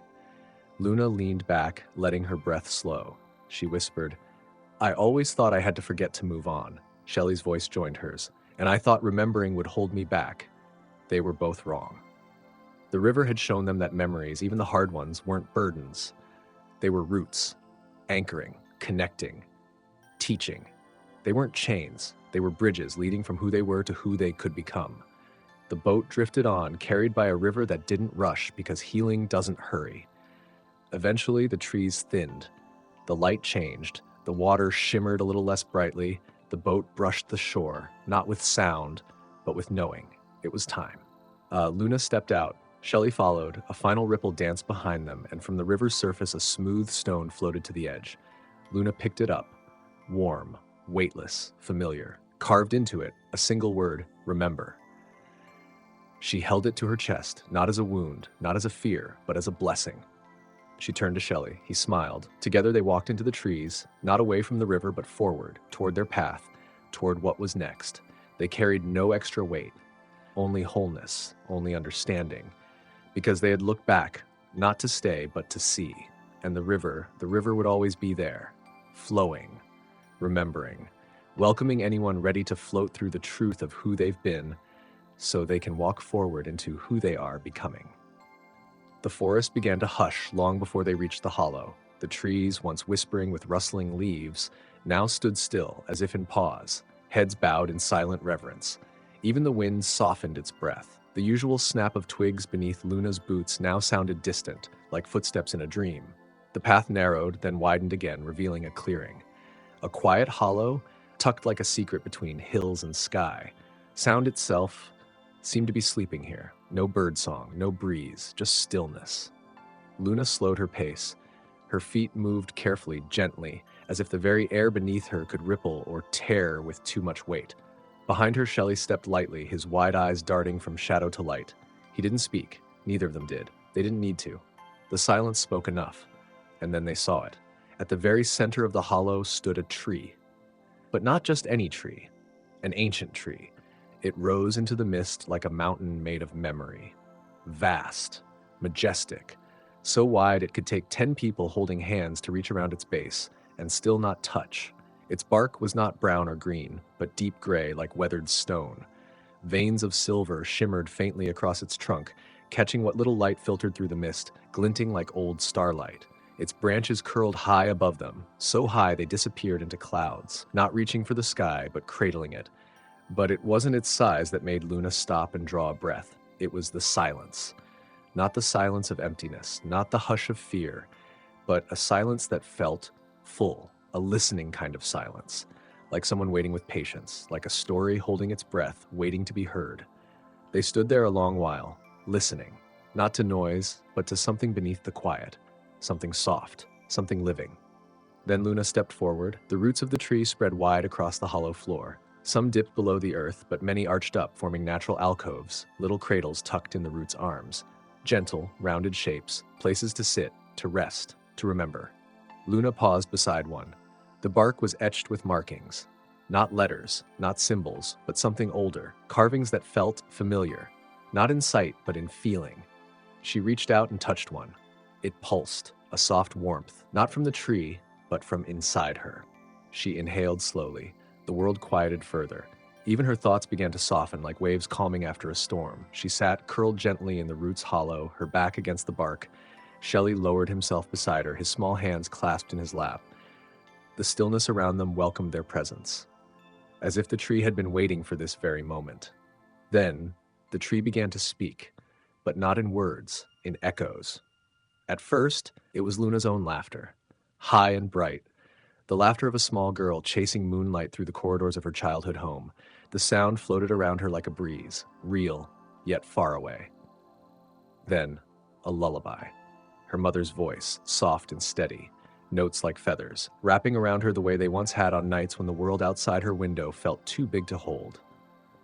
She smiled, and then she remembered. The night she slammed her bedroom door, the ache in her chest, the tears in her pillow, the whispered words, "It's not fair," words she hadn't spoken aloud in years. But the tree remembered. It didn't try to solve anything, didn't offer advice. It simply gave the memory back, not to wound her, but to hold her, to remind her, this too was part of you. Luna let out a soft exhale, her hand still resting on the bark. A tear slipped down her cheek, not from pain, but from relief. The kind that comes when something long buried finally breathes. Beside her, Shelly sat very still. He, too, was hearing something. It began with a moment he'd forgotten. A small moment, but important. The time he helped a younger turtle cross a stream. He had been scared too, but didn't show it. He wanted the other to feel safe. That quiet courage he had never told anyone, never needed praise. But here, it echoed back, gentle and true. Then, another memory, a harder one. The day he snapped at a friend, a sharp word spoken from fear, not from hate. He had tucked that moment deep, ashamed. But now the tree returned it, not harsh, not cold, just present. He let the memory come, and in his heart he whispered, "Yes, that was me. And I'm still learning." And in that admission, something lifted, not erased, not fixed, just seen. They sat for what felt like hours, or maybe only minutes. Time didn't pass the same way here. The echo tree offered them more, not just sorrow, not just pain, but light. Luna saw herself kneeling beside a tiny bird, wet and shivering from rain. She remembered the way she cupped it gently, whispering lullabies until it stopped trembling. She had forgotten that. Shelly remembered the day he wanted to cry, but held back just long enough to carry someone else's load. He didn't do it to be strong. He did it because he could. The tree echoed those moments too, the quiet kindness, the unseen bravery. It reminded them, these too are you. And then a voice. Soft, familiar. Luna's eyes opened wide. No one stood before her, but she felt it. Her mother's voice, clear, gentle. "You are not broken, little moon. You are unfolding." Luna trembled. Her hands came to her heart. She didn't cry from sadness. She cried because that voice had lived in her bones for so long. And now she heard it again. Inside her, not gone, just waiting. Shelly, too, felt something. Not a voice, not words, but presence. The feeling of his father's hand, resting silently on his shell. No lectures, no demands, just the warmth of being there. He hadn't realized how much that memory mattered. But now he did. And he carried it, like a light. The wind stirred softly around them. Leaves rustled, not harsh, but like whispers. The tree's highest branch bowed low just above Luna. It held a single leaf, golden, glowing. She reached out, and as her fingers brushed it, the leaf dissolved, turning into warmth that spread through her chest. It left behind no answer, no map, only understanding, the kind that doesn't explain, the kind that simply knows. She turned to Shelly. He nodded. His eyes shone, but they were calm. They stood slowly. The hollow didn't change, but they had. They had not become someone new. They had simply remembered who they had always been. Luna turned back to the bark of the echo tree. She placed her palm gently against it and whispered, "Thank you for reminding me who I've always been." The tree didn't speak. It didn't need to. The echoes had already done that. As they stepped beyond the hollow, the forest greeted them like an old friend. The trees felt closer now. The path, less winding. Not because the forest had changed, but because they had. They walked slowly, not from weariness, but from reverence, for every step that had brought them to this moment, for every echo they now carried. After a while, Shelly spoke. His voice was soft, thoughtful. "Do you think the tree listens to everyone?" Luna looked up at the filtered light through the leaves. She smiled gently. "I think it listens to anyone who's ready to hear themselves." They kept walking, side by side, not rushing, not chasing, just being. And ahead of them, the forest stretched wide, still full of mystery, shadow, light. They knew there would be more paths, more fog, more turns they couldn't see yet. But something had changed. They weren't walking with answers, they were walking with truth. And that was enough. In the quiet, they heard something new. Not the wind, not the birds, but a faint melody. Not yet a song, just the beginning of one. A note waiting to be sung. It would need their voices someday, but not yet. For now, they walked gently forward, with echoes in their hearts, with peace in their steps, with truth at their side. The path curved gently, like a ribbon drifting on a breeze. It wound through a veil of mist, so light, so fine, it barely touched their skin, just enough to cool their cheeks, just enough to hush the world around them. Luna walked slowly, her tiny paw brushing the soft moss beneath her feet. Beside her, Shelly stepped with equal care, his shell gleaming faintly with dew. They didn't speak. Not yet. Their hearts were still echoing with the quiet wisdom of the tree they had just left. The forest felt different now. Not louder, not quieter, just clearer. Every leaf shimmered more brightly. Every branch curved like it had purpose. The light through the trees seemed warmer, and the air, it hummed with something soft and patient and old. Or maybe the forest hadn't changed. Maybe they had. Ahead, the path opened. The trees stepped back as if parting like curtains, and there, nestled in the heart of the woods, they saw it. A garden, vast, hidden, cradled between the roots of the forest. They stopped, not because they were afraid, but because wonder has a way of stilling the feet. This was no ordinary garden. It wasn't neat. It wasn't wild. It was tender, lived in, like the earth had sighed and finally let itself bloom freely. There were flowers of every shape, some with petals that glowed faintly like moonlight, others drooping sleepily as though they'd just told their last story.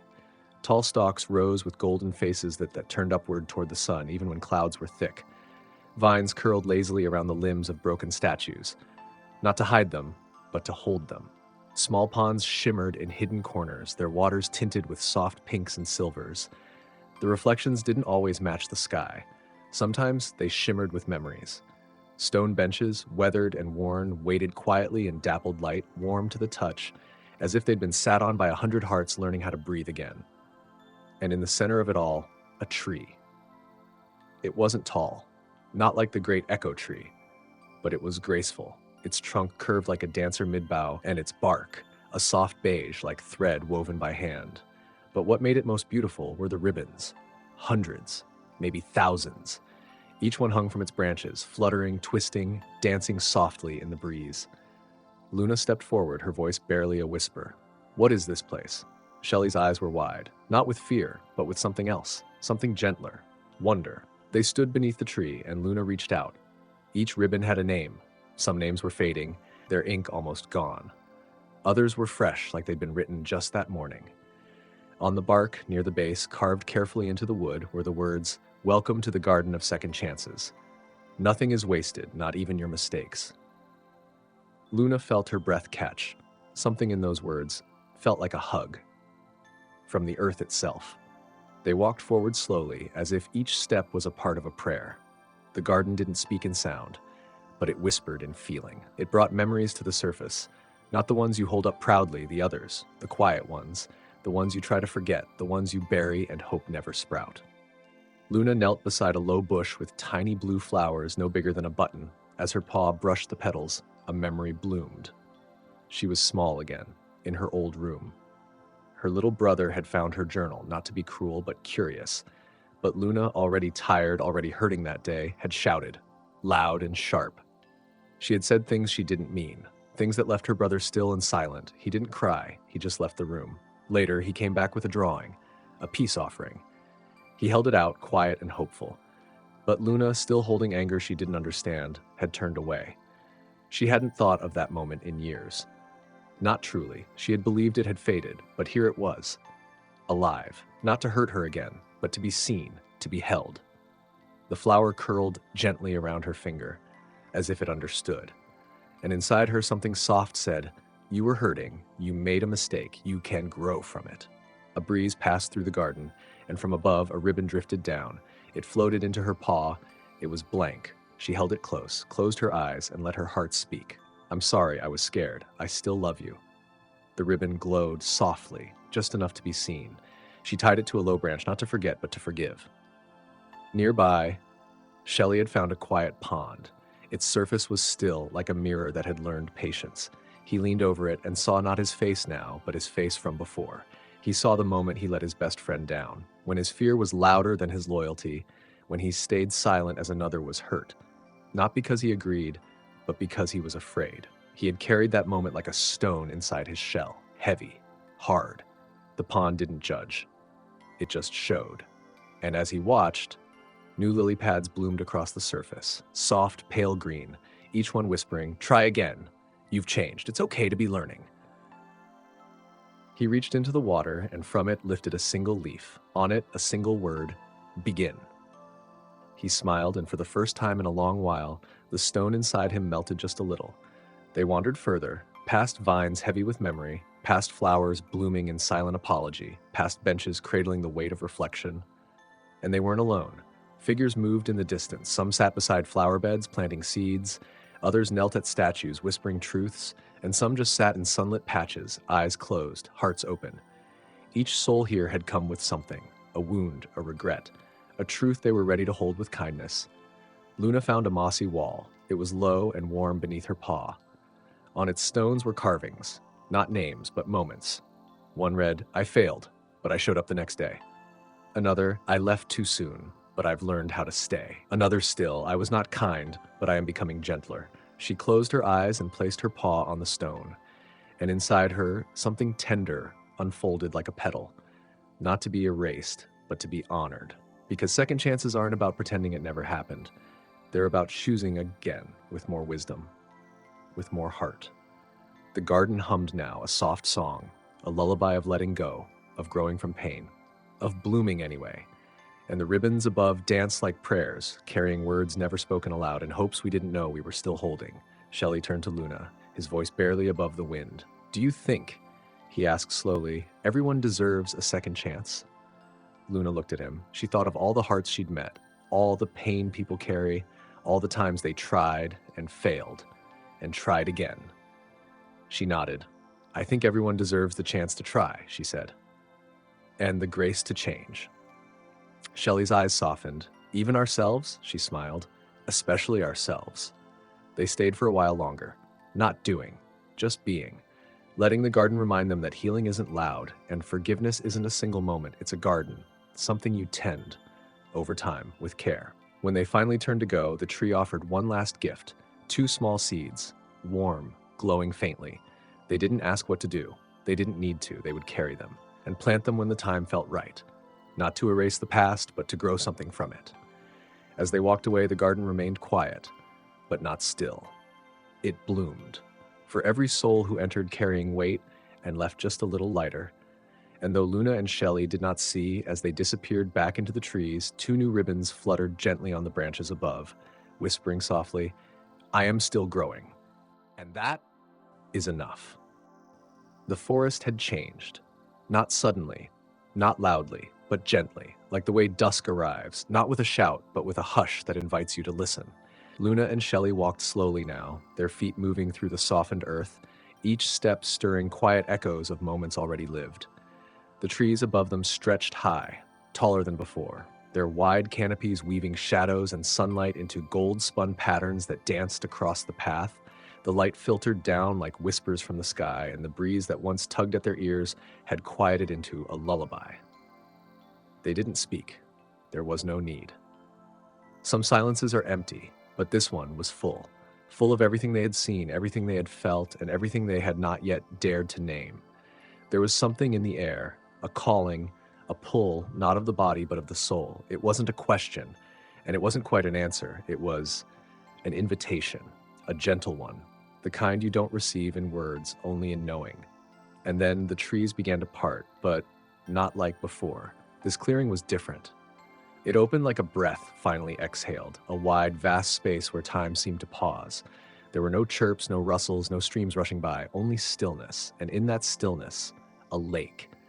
Nestled in the heart of the clearing, the lake did not move. It didn't shimmer, it didn't sparkle, it simply waited, smooth as glass, silent as breath. So still it was hard to tell where the sky ended and the water began. Luna felt her body still, as if her bones remembered something she had forgotten. Shelly stood beside her, his shell catching the soft light, his hands relaxed at his sides, no longer clenched in caution. Together they stepped forward, closer, closer, until the edge of the lake lay before them, calm and untouched, an invitation offered in silence. Luna knelt, her knees pressing gently into the earth. She leaned forward and gazed into the water, and what she saw was not what she expected. It wasn't just her face looking back. It wasn't the face she gave the world, the one with the practiced smiles and carefully steady eyes. It wasn't even the face she imagined in quiet moments alone. It was something deeper. A reflection that felt older than her years and yet full of childlike wonder. Her eyes held questions she hadn't dared ask. Her smile, softer, not from joy, but from surviving sadness without breaking. This was the her beneath all the layers. The her she'd left behind, piece by piece, in moments of doubt, in words unspoken, in dreams tucked away because someone once scoffed. And beside her, Shelly stared into the water. His reflection shifted, not just his face, but his past. He saw himself as a young turtle, curled up deep inside his shell, so tightly folded it looked like he might disappear. Scared, small, hoping the world wouldn't look too closely, hoping to go unnoticed because being seen felt like too much. And then another image, the Shelly of now. Still afraid sometimes, still unsure, but standing. Not without fear, but with eyes that didn't run from it anymore. The lake had become something more than water. It was memory and future and truth, all at once. Luna reached out, her fingertips brushed the surface, not with force, but with reverence. No splash, just a quiet ripple, so gentle it was like the lake was breathing. And then, a voice. Not out loud, not in her ears, but deep within. A voice that was her own and yet wiser, as if it had waited patiently for years to be heard. What have you hidden from yourself? Luna didn't answer, not right away, because maybe she didn't know, or maybe she always had. And slowly the lake began to show her, not in flashes, but in soft unfolding images. Luna as a child, holding up a drawing with shining eyes until someone laughed. She had folded that part of herself away, neatly, silently, like a letter never sent. Luna as a teenager, loud, bold, and confident on the outside. But on the inside, she was just hoping someone would see her and stay. Luna now, so full of quiet dreams she was too afraid to speak aloud, because hope when spoken can be taken. Tears welled in her eyes, but she didn't wipe them away. These were not tears of sadness. They were recognition and reunion. She looked into the water and whispered, I see you now. I see me. Shelly stayed still, his gaze steady, but his breath caught in his chest as the lake whispered to him too. It showed him the moment, that one moment, when he had turned away from everything he once believed in. Someone had told him he wasn't enough, and he had believed it. But the lake didn't stop there. It showed the quiet courage he'd never given himself credit for. The time he sat beside Luna, saying nothing, but holding her hand when she cried. The countless steps he had taken, even when every step felt like doubt and mud. The lake whispered to him, You are not weak for feeling afraid. You are strong for feeling it and still being here. His lips parted slightly and then closed again. He placed a hand over his heart, and in the quiet, he believed it. For the first time, he truly believed it. A soft breeze rustled the leaves, just enough to stir them into song. The lake's surface danced, not wildly, but like a lullaby in motion. The reflections shifted. Now Luna and Shelly stood side by side, but their reflections, taller, brighter. Not perfect, but real and growing. They had met themselves, and instead of running, they had stayed and offered grace. A narrow path unfurled around the lake, as if the forest itself had chosen to guide them forward. They rose, hand in hand. Their steps were slow, not out of fear, but because some places ask you to leave softly. Along the path, small stones were placed, each one etched with truths so gentle they felt like lullabies. You are more than your mistakes. The world is not asking you to be perfect, only present. Even shadows are proof that light is near. Your softness is your strength. They paused after each one, reading them aloud as if speaking sacred words, and each time, something inside them settled, like puzzle pieces falling gently into place. At the far end of the lake, a wooden arch stood, woven with silver vines, glowing faintly beneath the moonlight now rising overhead. It wasn't a door, not a gate, just a threshold, a space between what was and what could be. They stopped just before it. The lake behind them was still, but in that stillness, one last message stirred, not in sound, but in feeling. And Luna felt her own heart say, I will not run from who I am. I will meet myself with kindness. Shelly whispered, I am allowed to change. I am allowed to begin again. Together, they stepped through, not into a different world, but into the same one, with new eyes. The forest behind them did not vanish. It remained, silent, timeless, peaceful. And the mirror lake, still and shimmering, waited patiently for the next soul ready to see themselves. As Luna and Shelly walked on, a soft light followed them, not from the moon, not from the stars, but from within. The path ahead was still unknown, still winding, but it no longer frightened them, because now they carried a truth no one could take. They had seen themselves and chosen to stay, to grow, to love who they were and who they were still becoming. Behind them, the lake shimmered once more, and in its surface, a final reflection appeared. Two gentle souls walking forward, braver, softer, wiser, together. The night had deepened. A gentle hush fell over the forest as if the trees themselves were holding their breath. Above, stars blinked softly, each one a quiet witness to Luna and Shelly's journey. They had walked far, not just in distance, but within themselves. And now, as the path curved gently forward, they saw it. A bridge. Suspended in the air by nothing but moonlight and belief, it shimmered slightly, not with magic, but with memory. Luna stopped, her breath caught in her throat, not from fear, but from awe. The bridge didn't look strong. It wasn't made of wood or stone. It looked delicate, woven from threads of silver mist and stardust. Shelly stepped beside her, his small hand finding hers. They stood together at the edge of the bridge, silent, reading the message carved gently into the arch above, "To cross, you must let go." Luna blinked. Let go? Of what? They had let go of fear, of doubt, of pain. Hadn't they? Shelly looked at her, his eyes wide and wondering. He asked softly, "Do you think we've let go of everything?" Luna didn't answer right away. Instead, she closed her eyes. She listened, not to the wind, but to her own heart, and there, she heard it. A quiet voice she had tried to ignore. A part of her still holding on to the need to be right, to the guilt of past mistakes, to the fear that she might lose herself if she forgave completely. Shelly sat down at the edge of the bridge. He pulled his shell closer around him, then paused. He too felt something, a small weight in his chest. Old words, whispers from long ago. You'll never be enough. Don't try too hard. Stay small. Stay safe. He realized he hadn't just carried his shell on his back, he'd carried it in his heart. The stars above shimmered, soft, patient. The bridge didn't rush them. It waited. Luna looked down at her own hands, hands that had reached out so many times to help, to hold, to hope, and still she had doubted they were enough.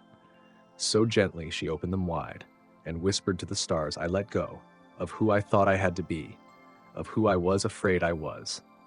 I keep only what is true." Shelly watched her, then took a deep breath. He placed his shell gently on the ground beside him, not to discard it, but to set it down just for a moment, to feel what it was like to be unguarded. He whispered too, "I let go of the fear that my softness is weakness. I keep only the parts of me that feel real." And the moment they spoke those truths, the bridge brightened, ever so slightly. They stepped forward together. The bridge didn't creak, didn't shake, but it responded. Each step lit up softly beneath their feet, a trail of starlight marking their courage. The world below them fell away. There was no bottom, just sky, endless and quiet, and still they walked, because trust was no longer a wish, it had become a choice. Halfway across the bridge, the wind changed. A little stronger, not to frighten them, but to test them. Old echoes rose from the dark. "You're not ready. You'll fall. You're alone." Luna closed her eyes. The wind tugged at her hair, but instead of listening to the voices, she reached out and placed a hand over her heart. She remembered every moment she had faced herself. The mirror lake, the cave of echoes, the kindness of a stranger, the strength in her own voice. She whispered, "I'm not who I was. And that is enough." Beside her, Shelly stumbled slightly. The bridge seemed to sway, but Luna reached out, caught his hand, and he looked at her wide-eyed. "I'm okay," he whispered, though his voice shook, and Luna nodded gently.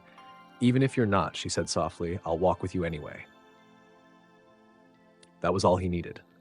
Not someone to save him, just someone to stay. And step by step, they kept moving. Near the center of the bridge, they saw something glowing. A small lantern floating in the air. Inside it, a memory. Luna as a child, singing to the stars. Shelly laughing freely before the world told him to be small. Their truest selves before fear came. They smiled not in sadness, but in remembrance, because those versions were never truly gone, only waiting to be welcomed back. They reached the other side. The starlight faded gently. The ground beneath their feet felt solid again, but lighter. They turned and looked back. The bridge shimmered once, then faded into the night, gone, but never lost, because it had done its job, not to carry them across, but to remind them they could carry themselves. The forest ahead looked familiar, not because they had seen it before, but because something in them had changed. Now, everything felt different. The trees, the air, even the way they breathed, lighter, deeper, truer. Shelly took a slow breath, then looked at Luna. "Do you think we're close to home?" Luna smiled, not just with her lips, with her whole being. "I think we're already there." Because home, they had learned, was not a place, it was a feeling of being whole, of being seen, of being loved. First by yourself, and then by the world. They continued walking, the stars above still watching, the wind calm again, gentle. And somewhere in the quiet, a single melody began. Not sung by anyone, but held by everything. The kind of song you don't hear with your ears, but with your soul. And in that song, they heard a truth more powerful than any fear. You are enough, exactly as you are. And they walked on, softly, slowly, not towards something, but with something. Peace. The sky had begun to soften. Darkness faded not suddenly, but like a memory releasing its grip. A quiet, silvery blue reached across the horizon, and the stars, though still awake, began to blink slower, gentler. It was not yet morning, but something in the air whispered, "Soon." Luna and Shelly walked side by side. The earth was cool beneath their feet. The trees bowed gently overhead as if to say, "Welcome back." They didn't talk much now, not because there was nothing left to say, but because so much had already been spoken in silence, in shared breaths, in steps taken shoulder to shoulder. And as they moved forward, they saw something ahead, a clearing, open, familiar, still and bright in its own quiet way, the same clearing where their journey had first begun. It looked almost unchanged. The stones still circled the glade, the grass still danced with the softest wind, and the tall trees stood quietly like old friends who had never stopped watching. But it felt different, completely different, because they were different. Luna stepped forward first, her eyes moving gently over the place where she once sat alone and unsure. A heart full of questions, a soul full of shadows, searching for light in places she didn't yet know how to find. Back then, she had believed something was missing, that maybe she was missing. But now, standing in the same space, with the same sky, the same trees, the same stones beneath her feet, she understood something she hadn't before. The journey wasn't about finding something new. It was about remembering what was always there, inside her. Shelly stood beside her, quiet, still, his shell catching the early shimmer of light. He turned in a slow circle, his eyes wide and soft. "It's like we never left," he said gently, "but also like we've returned as someone else." Luna nodded, her voice a whisper. "Maybe we've come back as who we truly are." They sat together on the grass, no rush, no plans, just the hush of morning and the steady beat of their own breath. Time passed, not in minutes, but in feelings. And for a long while they said nothing at all. The wind moved through the trees like a lullaby, a gentle reminder that the world keeps breathing, even when we pause. The first golden light touched the leaves, and in that quiet moment, a small voice returned. Not from above, not from around, from within.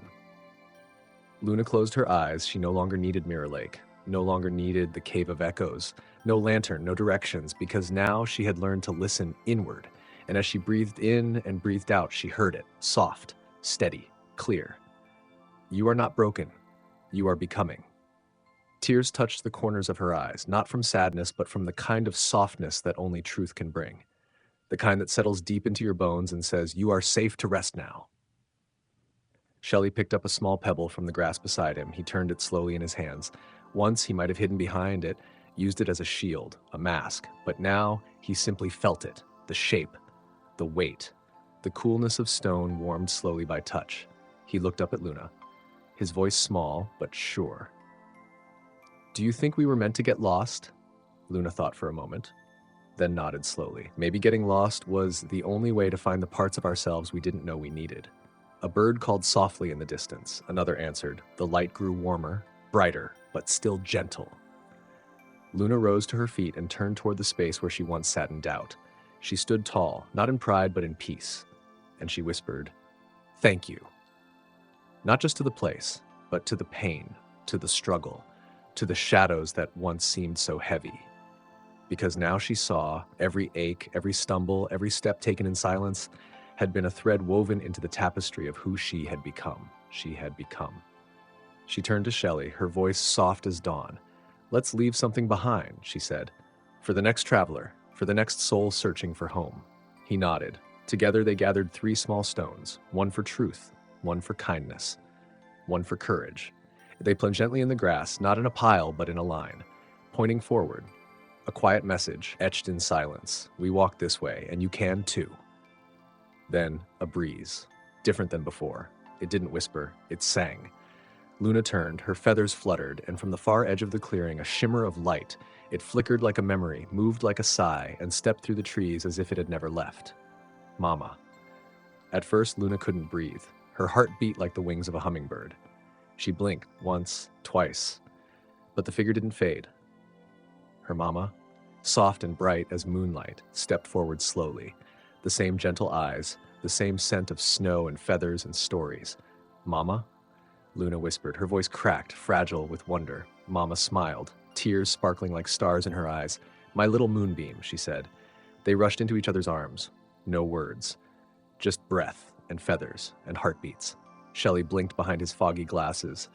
I think I really am crying this time, he whispered. Luna pulled back slightly, touching Mama's cheek. But how? Mama smiled softly. I followed the wind to help someone long ago, and the storm carried me far to the island of echoes. Luna's eyes widened. Mama nodded. I waited, left a map, sent songs through the sea and petals through the trees. I hoped one day you'd hear them. Luna held up the glowing shell, the one the whale had given her. I heard you, she said. I listened. Mama placed her flipper over Luna's.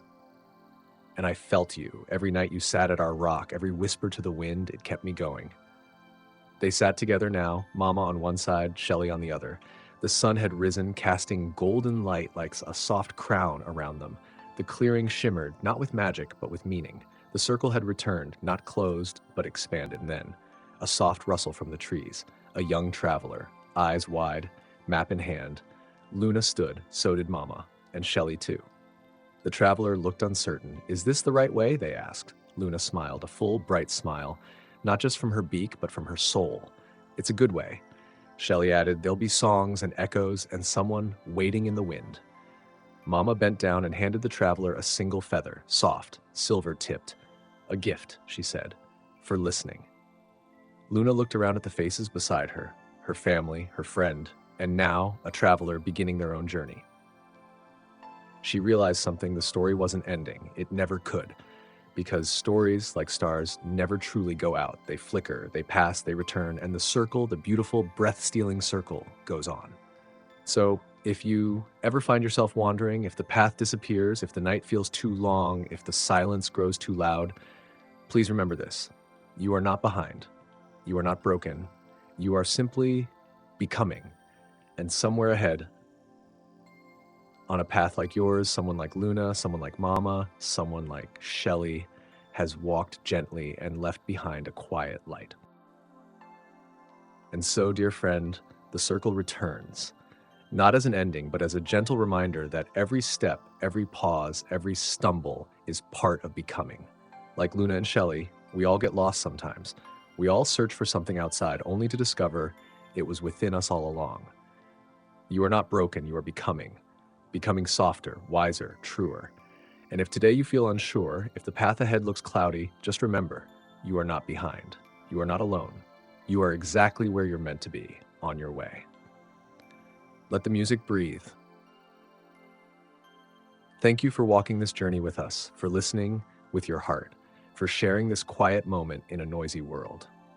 If this story touched you, even just a little, we invite you to like this video, share it with someone who may need a little light today, and subscribe so you never miss the next gentle tale waiting just around the bend.